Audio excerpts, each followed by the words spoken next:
ভারতীয় জলসীমায় অবৈধভাবে মাছ ধরার জন্য বাংলাদেশের ফিশিং বোট আটক করলো ভারতীয় কোস্টগার্ড। জাহাজ অমৃত কর এবং কমলা দেবী উত্তর বঙ্গোপসাগরে আন্তর্জাতিক সামুদ্রিক সীমারেখা নজরদারির সময় শনি এবং রবিবার ভারতীয় বিশেষ অর্থনৈতিক অঞ্চলের অভ্যন্তরে অবৈধভাবে মাছ ধরার জন্য 3টি বাংলাদেশি ফিশিং বোট সহ ৭৯ জন ক্রু সদস্যকে আটক করে।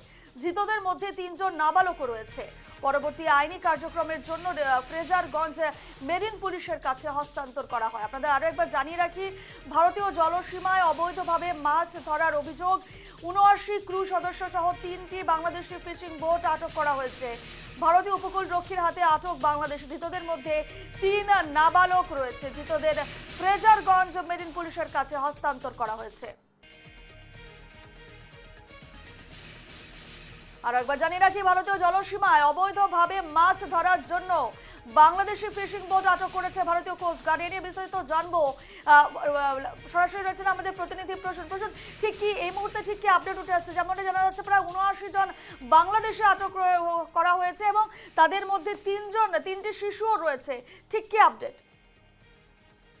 ভারতীয় যে কোস্টগার্ড অর্থাৎ হলদিয়া শাখা যারা রয়েছেন তারা কিন্তু আমাদেরকে গতকাল রাতেই একটি প্রেস বিজ্ঞপ্তি জানিয়েছেন এবং ছবিগুলি পাঠিয়েছেন। তাদের যেটা বক্তব্য যে ভারতীয় জলসীমায় বঙ্গোপসাগরেতে তারা কিন্তু বাংলাদেশের 3টি নৌকা যারা হচ্ছে মাছ ধরার নৌকা তারা কিন্তু ঢুকে পড়ে এবং এতে করে ভারতীয় যারা কোস্টগার্ড তারা অতন্ত্র প্রহরী যারা রয়েছেন এবং তারা কিন্তু এই 3টি যে মাছ ধরার যে নৌকা তা কিন্তু আটক করেছে এবং ৭৯ জনকে কিন্তু তারা গ্রেপ্তার করেছে এবং আইনি প্রক্রিয়া চলছে এবং ফ্রেজারগঞ্জে তাদের কিন্তু পুলিশের হাতে তুলে দেওয়া হয়েছে এমনটা জানতে পেরেছি।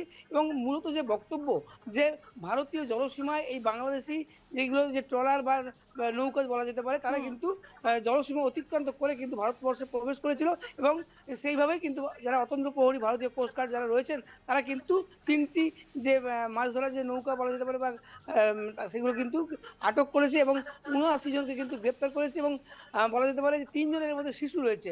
সব মিলিয়ে কিন্তু ফ্রেজারগঞ্জের পুলিশের হাতে ভারতীয় যে কোস্টগার্ড তারা কিন্তু তুলে দেওয়া হয়েছে এবং আইনি প্রক্রিয়া কিন্তু চলছে এমনটাই কিন্তু আমরা জানতে পারছি।